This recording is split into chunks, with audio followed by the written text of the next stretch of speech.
18ஆம் அதிகாரம்.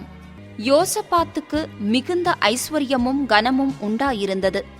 அவன் ஆகாபோடே சம்பந்தம் கலந்து சில வருஷங்கள் சென்ற பின்பு சமாரியாவிலிருக்கிற ஆகாபிடத்துக்கு போனான்.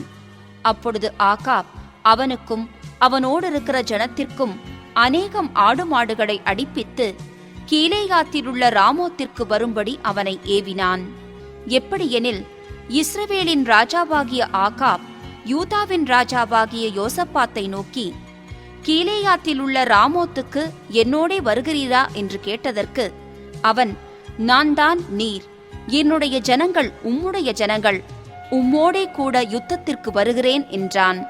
பின்னும் யோசபாத் இஸ்ரவேலின் ராஜாவை பார்த்து, கர்த்தருடைய வார்த்தையை இன்றைக்கு விசாரித்து அறியும் என்றான். அப்பொழுது இஸ்ரவேலின் ராஜா 400 தீர்க்கதரிசிகளை கூடிவரச் செய்து, நாங்கள் கீலேயாத்தில் உள்ள ராமோத்தின் மேல் யுத்தம் பண்ண போகலாமா போகலாகாதா என்று அவர்களை கேட்டான். அதற்கு அவர்கள், போம், தேவன் ராஜாவின் கையில் அதை ஒப்புக் கொடுப்பார் என்றார்கள். பின்பு யோசபாத், நாம் விசாரித்து அறிகிறதற்கு இவர்களையல்லாமல் கர்த்தருடைய தீர்க்கதரிசி வேறே யாராகிலும் இங்கே இல்லையா என்று கேட்டான். அப்பொழுது இஸ்ரவேலின் ராஜா யோசபாத்தை நோக்கி, கர்த்தரிடத்தில் விசாரித்து அறிகிறதற்கு இம்லாவின் குமாரனாகிய மிகாயா என்னும் மற்றொருவன் இருக்கிறான். ஆனாலும் நான் அவனை பகைக்கிறேன்.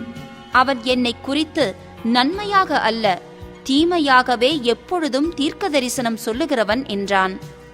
அதற்கு யோசபாத், ராஜாவே, அப்படி சொல்ல வேண்டாம் என்றான். அப்பொழுது இஸ்ரவேலின் ராஜா பிரதானிகளில் ஒருவனை கூப்பிட்டு, இம்லாவின் குமாரனாகிய மிகாயாவை சீக்கிரமாய் அழைத்து வா என்றான். இஸ்ரவேலின் ராஜாவும் யூதாவின் ராஜாவாகிய யோசபாத்தும் சமாரியாவின் ஒலிமுக வாசலுக்கு முன்னிருக்கும் விசாலமான இடத்திலே ராஜவஸ்திரம் தரித்து கொண்டவர்களாய் அவரவர் தம் தம் சிங்காசனத்திலே உட்கார்ந்திருந்தார்கள். சகல தீர்க்க தரிசிகளும் அவர்களுக்கு முன்பாக தீர்க்க தரிசனம் சொன்னார்கள். கெனானாவின் குமாரனாகிய சிதேக்கியா தனக்கு இருப்பு கொம்புகளை உண்டாக்கி, இவைகளால் நீர் சீரியரை முட்டி நிர்மூலமாக்கி போடுவீர் என்று கர்த்தர் சொல்லுகிறார் என்றான். சகல தீர்க்க தரிசிகளும் அதற்கு இசைவாக தீர்க்க தரிசனம் சொல்லி, கீலேயாத்தில் உள்ள ராமோத்திற்கு போம், உமக்கு வாய்க்கும், கர்த்தர் அதை ராஜாவின் கையில் ஒப்புக் கொடுப்பார் என்றார்கள். மிகாயாவை அழைக்கப் போன ஆள் அவனுடனே பேசி, இதோ, தீர்க்கதரிசிகளின் வார்த்தைகள் ஏக வாக்காய் ராஜாவுக்கு நன்மையாயிருக்கிறது. உம்முடைய வார்த்தையும் அவர்களில் ஒருவர் வார்த்தையைப் போல இருக்கும்படிக்கு நன்மையாகச் சொல்லும் என்றான். அதற்கு மிகாயா, என் தேவன் சொல்வதையே சொல்வேன் என்று கர்த்தருடைய ஜீவனைக் கொண்டு சொல்லுகிறேன் என்றான். அவன் ராஜாவினிடத்தில் வந்தபோது ராஜா அவனை பார்த்து, மிகாயாவே, நாங்கள் கீலேயாத்தில் உள்ள ராமோத்தின் மேல் யுத்தம் பண்ண போகலாமா போகலாகாதா என்று கேட்டான். அதற்கு அவன், போங்கள், உங்களுக்கு வாய்க்கும், உங்கள் கையில் ஒப்புக் கொடுக்கப்படுவார்கள் என்றான். ராஜா அவனை பார்த்து, நீ கர்த்தருடைய நாமத்திலே உண்மையை அல்லாமல் வேறொன்றையும் என்னிடத்தில் சொல்லாதபடிக்கு நான் எத்தனை தரம் உன்னை ஆணையிடுவிக்க வேண்டும் என்று சொன்னான். அப்பொழுது அவன், இஸ்ரவேலர் எல்லாரும் மேய்ப்பனில்லாத ஆடுகளைப் போல மலைகளில் சிதறப்பட்டதைக் கண்டேன். அப்பொழுது கர்த்தர், இவர்களுக்கு எஜமான் இல்லை, அவரவர் தம் தம் வீட்டிற்கு சமாதானத்தோடே திரும்ப கடவர்கள் என்றார் என்று சொன்னான். அப்பொழுது இஸ்ரவேலின் ராஜா யோசபாத்தை நோக்கி, இவன் என்னை குறித்து நன்மையாக அல்ல, தீமையாகவே தீர்க்க தரிசனம் சொல்லுகிறவன் என்று நான் உம்மோடே சொல்லவில்லையா என்றான். அப்பொழுது அவன் சொன்னது, கர்த்தருடைய வார்த்தையை கேளுங்கள். கர்த்தர் தம்முடைய சிங்காசனத்தின் மேல் வீற்றிருக்கிறதையும் பரமசேனையெல்லாம் அவர் வலது பக்கத்திலும் அவர் இடது பக்கத்திலும் நிற்கிறதையும் கண்டேன். அப்பொழுது கர்த்தர், இஸ்ரவேலின் ராஜாவாகிய ஆகாப் கீலேயாத்தில் உள்ள ராமோத்தில் போய் விழும்படிக்கு அவனுக்கு போதனை செய்கிறவன் யார் என்று கேட்டதற்கு ஒருவன் இப்படியும் ஒருவன் அப்படியும் சொன்னார்கள். அப்பொழுது ஒரு ஆவி புறப்பட்டு வந்து கர்த்தருக்கு முன்பாக நின்று, நான் அவனுக்கு போதனை செய்வேன் என்றது. எதினால் என்று கர்த்தர் அதை கேட்டார். அப்பொழுது அது, நான் போய் அவனுடைய தீர்க்கதரிசிகள் எல்லாரின் வாயிலும் பொய்யின் ஆவியாயிருப்பேன் என்றது. அதற்கு அவர், நீ அவனுக்கு போதனை செய்து அப்படி நடக்க பண்ணுவாய், போய் அப்படியே செய் என்றார். ஆனதினால் கர்த்தர் பொய்யின் ஆவியை இந்த உம்முடைய தீர்க்கதரிசிகளின் வாயிலே கட்டளையிட்டார். கர்த்தர் உம்மை குறித்து தீமையாகச் சொன்னார் என்றான். அப்பொழுது கெனானாவின் குமாரனாகிய சிதேக்கியா கிட்டே வந்து மிகாயாவை கன்னத்தில் அடித்து, கர்த்தருடைய ஆவி எந்த வழியாய் என்னை விட்டு உன்னோடே பேசும்படி வந்தது என்றான். அதற்கு மிகாயா, நீ ஒளித்துக்கொள்ள உள்ளறையிலே பதுங்கும் அந்நாளிலே அதை காண்பாய் என்றான். அப்பொழுது இஸ்ரவேலின் ராஜா, நீங்கள் மிகாயாவை பிடித்து அவனை பட்டணத்து தலைவனாகிய ஆமோனிடத்துக்கும் ராஜகுமாரனாகிய யோவாசிடத்துக்கும் திரும்ப கொண்டு போய் அவனை சிறைச்சாலையிலே வைத்து, நான் சமாதானத்தோடே திரும்பி வருமளவும் அவனுக்கு இடுக்கத்தின் அப்பத்தையும் இடுக்கத்தின் தண்ணீரையும் சாப்பிடக் கொடுங்கள் என்று ராஜா சொன்னார் என்று சொல்லுங்கள் என்றான். அப்பொழுது மிகாயா, நீர் சமாதானத்தோடே திரும்பி வந்தால் கர்த்தர் என்னை கொண்டு பேசினதில்லை என்று சொல்லி, ஜனங்களே, நீங்கள் எல்லாரும் கேளுங்கள் என்றான். பின்பு இஸ்ரவேலின் ராஜாவும் யூதாவின் ராஜாவாகிய யோசபாத்தும் கீலேயாத்திலுள்ள ராமோத்துக்கு போனார்கள். இஸ்ரவேலின் ராஜா யோசபாத்தை பார்த்து, நான் வேஷம் மாறி யுத்தத்தில் பிரவேசிப்பேன், நீரோ ராஜவஸ்திரம் தரித்திரும் என்று சொல்லி இஸ்ரவேலின் ராஜா வேஷமாறி யுத்தத்தில் பிரவேசித்தான். சீரியாவின் ராஜா தனக்கு இருக்கிற ரதங்களின் தலைவரை நோக்கி, நீங்கள் சிறியவரோடும் பெரியவரோடும் யுத்தம் பண்ணாமல் இஸ்ரவேலின் ராஜா ஒருவனோடே மாத்திரம் யுத்தம் பண்ணுங்கள் என்று கட்டளையிட்டிருந்தான். ஆதலால் ரதங்களின் தலைவர் யோசபாத்தை காண்கையில், இவன்தான் இஸ்ரவேலின் ராஜா என்று சொல்லி யுத்தம் பண்ண அவனை சூழ்ந்து கொண்டார்கள். அப்பொழுது யோசபாத் கூக்குரல் இட்டான். கர்த்தர் அவனுக்கு அனுசாரியாயிருந்தார். அவர்கள் அவனை விட்டு விலகும்படி தேவன் செய்தார். இவன் இஸ்ரவேலின் ராஜா அல்ல என்று ரதங்களின் தலைவர் கண்டபோது அவனை விட்டு திரும்பினார்கள். ஒருவன் நினையாமல் வில்லை நாணேற்றி எய்தான். அது இஸ்ரவேலின் ராஜாவினுடைய கவசத்தின் சந்துக்கிடையிலே பட்டது. அப்பொழுது அவன் தன் சாரதியை பார்த்து, நீ திருப்பி என்னை இராணுவத்துக்கு அப்பால் கொண்டு போ, எனக்கு காயம் பட்டது என்றான். அன்றைய தினம் யுத்தம் அதிகரித்தது. இஸ்ரவேலின் ராஜா சீரியருக்கு எதிராக ரதத்தில் சாயங்காலம் மட்டும் நின்றிருந்து சூரியன் அஸ்தமிக்கும் போது இறந்து போனான். 19ஆம் அதிகாரம். யூதாவின் ராஜாவாகிய யோசபாத் எருசலேமிலுள்ள தன் வீட்டிற்கு சமாதானத்தோடே திரும்பி வந்தான். அப்பொழுது அனானியின் குமாரனாகிய யெகூ எனும் ஞானதிருஷ்டிக்காரன் புறப்பட்டு அவனை சந்தித்து ராஜாவாகிய யோசபாத்தை நோக்கி, துன்மார்க்கனுக்கு துணை நின்று கர்த்தரை பகைக்கிறவர்களை நீர் சிநேகிக்கலாமா? இது நிமித்தம் கர்த்தருடைய கடும் கோபம் உம்மேல் வர இருந்தது. ஆகிலும் நீர் விக்கிரகத் தோப்புகளை தேசத்தை விட்டகற்றி தேவனை தேட உம்முடைய இருதயத்தை நேராக்கின விஷயத்தில் நன்மையான காரியங்கள் உம்மிடத்திலே காணப்பட்டது உண்டு என்றான். யோசபாத் எருசலேமிலே வாசமாயிருந்து திரும்ப பெயர்செபா தொடங்கி எப்பிராயி மலை தேசம் மட்டுமுள்ள ஜனத்திற்குள்ளே பிரயாணமாய்ப் போய் அவர்களை தங்கள் பிதாக்களுடைய தேவனாகிய கர்த்தரிடத்திற்கு திரும்ப பண்ணினான். அவன் யூதாவின் அரணான பட்டணங்களாகிய ஒவ்வொரு பட்டணத்திலும் நியாயாதிபதிகளை வைத்து அந்த நியாயாதிபதிகளை நோக்கி, நீங்கள் செய்கிற காரியத்தை குறித்து எச்சரிக்கையாயிருங்கள். நீங்கள் மனுஷனுடைய கட்டளையினால் அல்ல, கர்த்தருடைய கட்டளையினால் நியாயம் விசாரிக்கிறீர்கள். நியாயம் விசாரிக்கிற விஷயத்திலே அவர் உங்களுடனே இருக்கிறார். ஆதலால் கர்த்தருக்கு பயப்படுகிற பயம் உங்களிடத்தில் இருக்க கடவது. எச்சரிக்கையாயிருந்து காரியத்தை நடத்துங்கள். உங்கள் தேவனாகிய கர்த்தரிடத்திலே அநியாயமும் முகதாட்சிணியமும் இல்லை, பரிதானமும் அவரிடத்திலே செல்லாது என்றான். அவர்கள் எருசலேமில் வந்திருக்கும் போது யோசபாத் லேவியரிலும் ஆசாரியரிலும் இஸ்ரவேலுடைய வம்சத் தலைவரிலும் சிலரை கர்த்தருடைய நியாயங்களை குறித்தும் விவாத விஷயங்களை குறித்தும் விசாரிக்கும்படி எருசலேமிலே நியமித்து அவர்களுக்கு கட்டளையிட்டதாவது, நீங்கள் கர்த்தருக்கு பயந்து உண்மையோடும் உத்தம இருதயத்தோடும் நடந்து செய்ய வேண்டியது என்னவென்றால், நானாவித இரத்தப்பழி சங்கதிகளும் பிரமாணத்திற்கும் கற்பனைக்கும் கட்டளைகளுக்கும் நியாயங்களுக்கும் அடுத்த நானாவித வழக்கு சங்கதிகளும் தங்கள் பட்டணங்களிலே குடியிருக்கிற உங்கள் சகோதரரிடத்திலிருந்து உங்களிடத்தில் வரும்போது அவர்கள் கர்த்தருக்கு நேரஸ்தராகாத படிக்கும் உங்கள் மேலும் உங்கள் சகோதரர் மேலும் கடுங்கோபம் வராத படிக்கும் நீங்கள் அவர்களை எச்சரியுங்கள். நீங்கள் இப்படி செய்தால் நேரஸ்தராக மாட்டீர்கள்.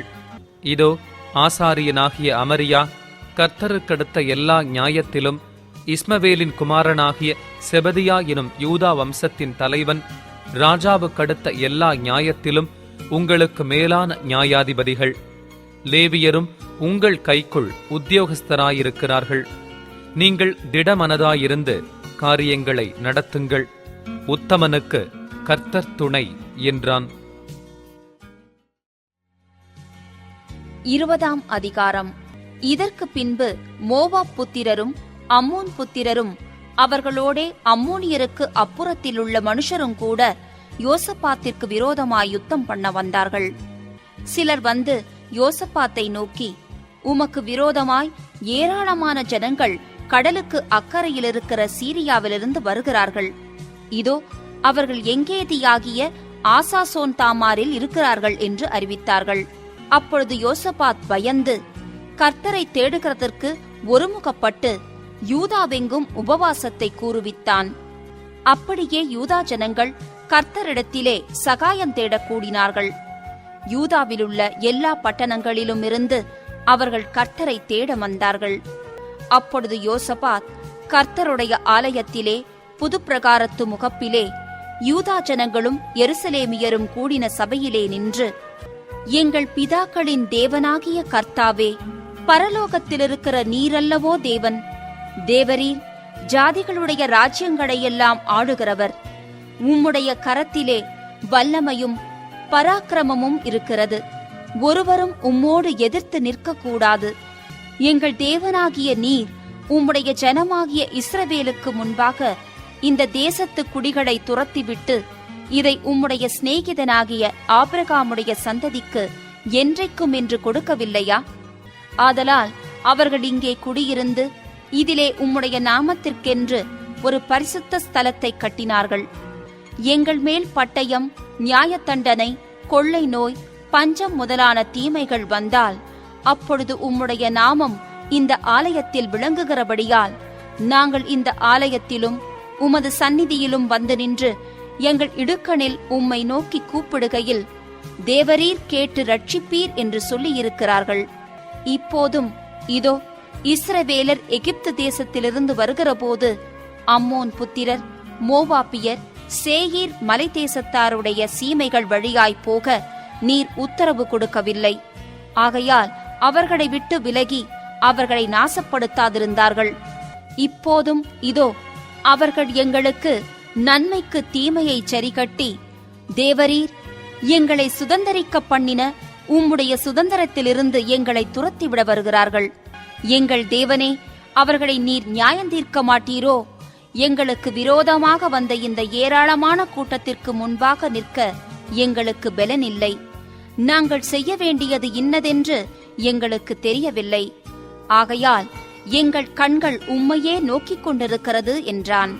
யூதா கோத்திரத்தார் அனைவரும், அவர்கள் குழந்தைகளும் அவர்கள் பெண்ஜாதிகளும் அவர்கள் குமாரரும் கூட கர்த்தருக்கு முன்பாக நின்றார்கள். அப்பொழுது சபையின் நடுவில் இருக்கிற மத்தனியாவின் குமாரனாகிய ஏயேலின் மகனான பெனாயாவுக்கு பிறந்த சகரியாவின் புத்திரன் யகாசியேல் என்னும் ஆசாப்பின் புத்திரரில் ஒருவனான லேவியன் மேல் கர்த்தருடைய ஆவி இறங்கினதினால் அவன் சொன்னது, சகல யூதா கோத்திரத்தாரே, எருசலேமின் குடிகளே, ராஜாவாகிய யோசபாத்தே, கேளுங்கள். நீங்கள் அந்த ஏராளமான கூட்டத்திற்கு பயப்படாமலும் கலங்காமலும் இருங்கள் என்று கர்த்தர் உங்களுக்குச் சொல்லுகிறார். இந்த யுத்தம் உங்களுடையதல்ல, தேவனுடையது. நாளைக்கு நீங்கள் அவர்களுக்கு விரோதமாய் போங்கள். இதோ அவர்கள் சிஸ் என்னும் மேட்டு வழியாய் வருகிறார்கள். நீங்கள் அவர்களை எருவேல் வனாந்தரத்திற்கு எதிரான பள்ளத்தாக்கின் கடையாந்தரத்திலே கண்டு சந்திப்பீர்கள். இந்த யுத்தத்தை பண்ணுகிறவர்கள் நீங்கள் அல்ல, யூதா மனுஷரே. எருசலேம் ஜனங்களே, நீங்கள் தரித்து நின்று கர்த்தர் உங்களுக்கு செய்யும் ரட்சிப்பை பாருங்கள், பயப்படாமலும் கலங்காமலும் இருங்கள். நாளைக்கு அவர்களுக்கு எதிராக புறப்படுங்கள், கர்த்தர் உங்களோடே இருக்கிறார் என்றான். அப்பொழுது யோசபாத் தரை மட்டும் முகங்குனிந்தான். சகல யூதா கோத்திரத்தாரும் எருசலேமின் குடிகளும் கர்த்தரை பணிந்து கொள்ள கர்த்தருக்கு முன்பாக தாழ விழுந்தார்கள். கோகாத்தியரின் புத்திரரிலும் கோராக்கியரின் புத்திரரிலும் இருந்த லேவியர் எழுந்திருந்து இஸ்ரவேலின் தேவனாகிய கர்த்தரை மகா சத்தத்தோடே கெம்பீரமாய் துதித்தார்கள். அவர்கள் அதிகாலமே எழுந்திருந்து தெக்கோவாவின் வனாந்தரத்திற்கு போக புறப்பட்டார்கள். புறப்படுகையில் யோசபாத் நின்று, யூதாவே, எருசலேமின் குடிகளே, கேளுங்கள், உங்கள் தேவனாகிய கர்த்தரை நம்புங்கள், அப்பொழுது நிலைப்படுவீர்கள். அவருடைய தீர்க்க தரிசிகளை நம்புங்கள், அப்பொழுது சித்தி பெறுவீர்கள் என்றான். பின்பு அவன் ஜனத்தோடே ஆலோசனை பண்ணி பரிசுத்தமுள்ள மகத்துவத்தை துதிக்கவும் ஆயுதம் அணிந்தவர்களுக்கு முன்னாக நடந்து போய் கர்த்தரை துதியுங்கள், அவர் கிருபை என்றும் உள்ளதென்று கர்த்தரை பாடவும் பாடகரை நிறுத்தினான்.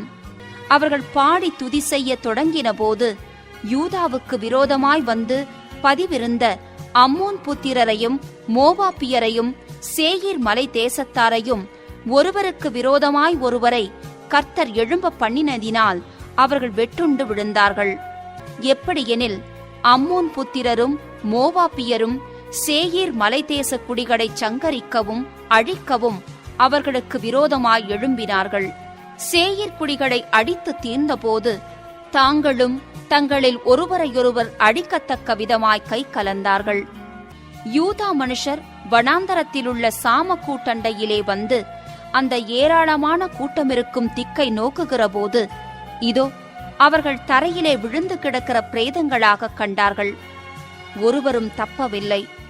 யோசபாத்தும் அவனுடைய ஜனங்களும் அவர்கள் உடைமைகளை கொள்ளையிட வந்தபோது அவர்கள் கண்ட ஏராளமான பொருள்களும் பிரேதங்களிலிருந்து உரிந்து போட்ட ஆடை ஆபரணங்களும் தாங்கள் எடுத்துக்கொண்டு போகக்கூடாதிருந்தது. 3 நாளாய் கொள்ளையிட்டார்கள். அது அவ்வளவு மிகுதியாயிருந்தது. 4ஆம் நாளில் பெராக்காவிலே கூடினார்கள். அங்கே கர்த்தருக்கு ஸ்தோத்திரம் செலுத்தினார்கள். ஆதலால் அவ்விடத்திற்கு இந்நாள் வரைக்கும் இருக்கிறபடி பெராக்கா என்னும் பேர் தரித்தார்கள். பின்பு கர்த்தர் அவர்களை அவர்கள் சத்துருக்கள் பேரில் களிகூறச் செய்தபடியால் யூதா மனுஷர் யாவரும் எருசலேம் ஜனங்களும் அவர்களுக்கு முன்னாலே யோசபாத்தும் மகிழ்ச்சியோடே எருசலேமுக்கு திரும்பினார்கள். அவர்கள் தம்புருகளோடும் சுரமண்டலங்களோடும் பூரிகைகளோடும் எருசலேமில் இருக்கிற கர்த்தருடைய ஆலயத்திற்கு வந்தார்கள். கர்த்தர் இஸ்ரவேலின் சத்துருக்களோடு யுத்தம் பண்ணினார் என்று கேள்விப்பட்ட அந்தந்த தேசத்து ராஜ்யத்தார் மேல் தேவனால் உண்டான பயங்கரம் வந்தது. இவ்விதமாய் தேவன் சுற்றுப்புறத்தாரால் யுத்தமில்லாத இளைப்பாறுதலை அவனுக்கு கட்டளையிட்டதினால் யோசபாத்தின் ராஜ்யபாரம் அமெரிக்கையாயிருந்தது. யோசபாத் யூதாவை அரசாண்டான். அவன் ராஜாவாகிறபோது 35 வயதாயிருந்து 25 வருஷம் எருசலேமில் அரசாண்டான். சில்கியின் குமாரத்தியாகிய அவனுடைய தாயின் பேர் அசுபாள். அவன் தன் தகப்பனாகிய ஆசாவின் வழியிலே நடந்து அதை விட்டு விலகாதிருந்து கர்த்தரின் பார்வைக்கு செம்மையானதை செய்தான். ஆனாலும் மேடைகள் தகர்க்கப்படவில்லை. ஜனங்கள் தங்கள் இருதயத்தை தங்கள் பிதாக்களின் தேவனுக்கு இன்னும் நேராக்காதிருந்தார்கள்.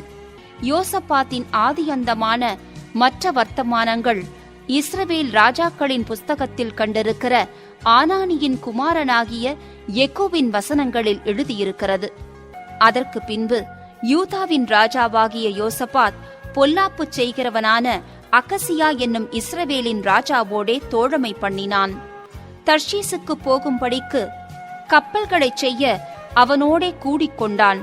அப்படியே எசியோன் கேபேரிலே கப்பல்களைச் செய்தார்கள்.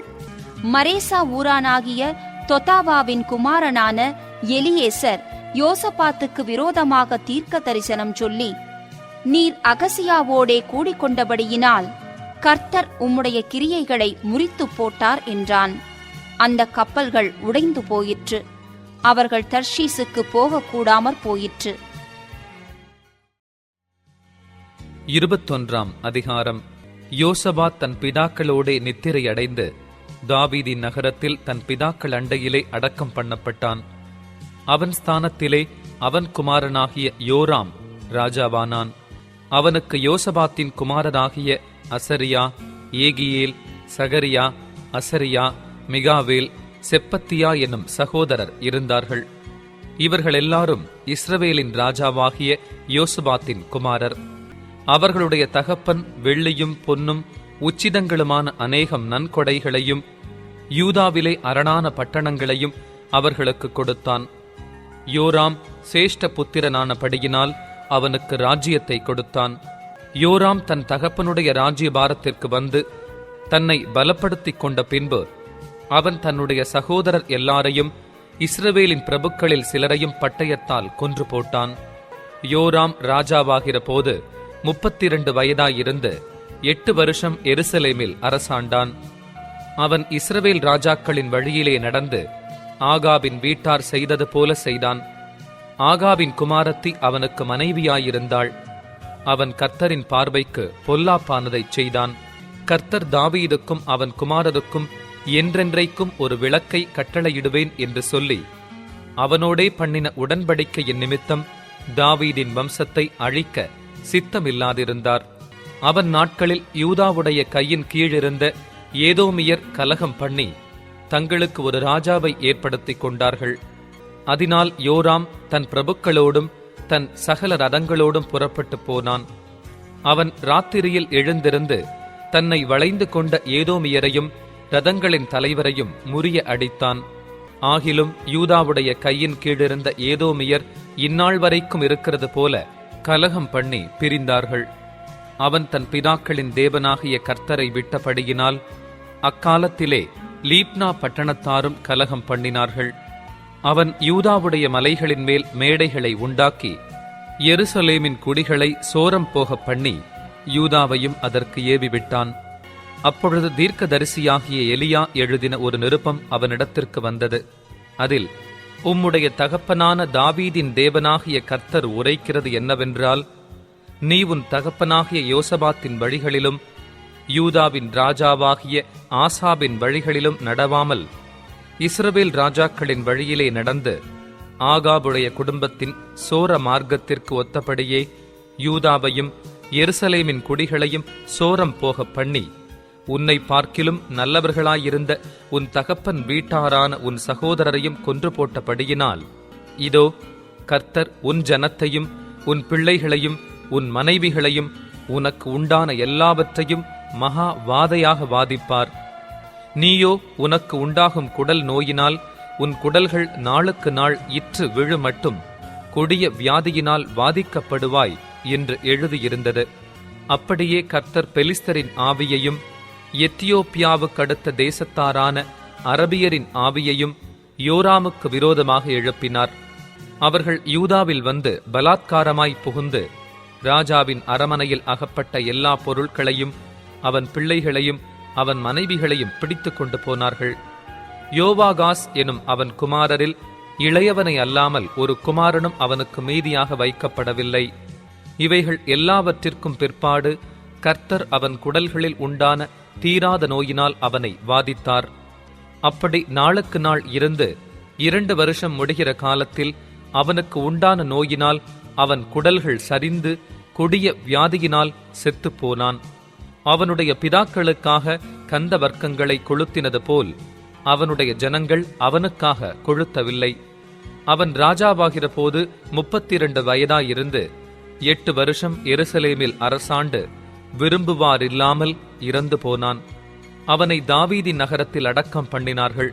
ஆனாலும் ராஜாக்களின் கல்லறைகளில் அவனை வைக்கவில்லை.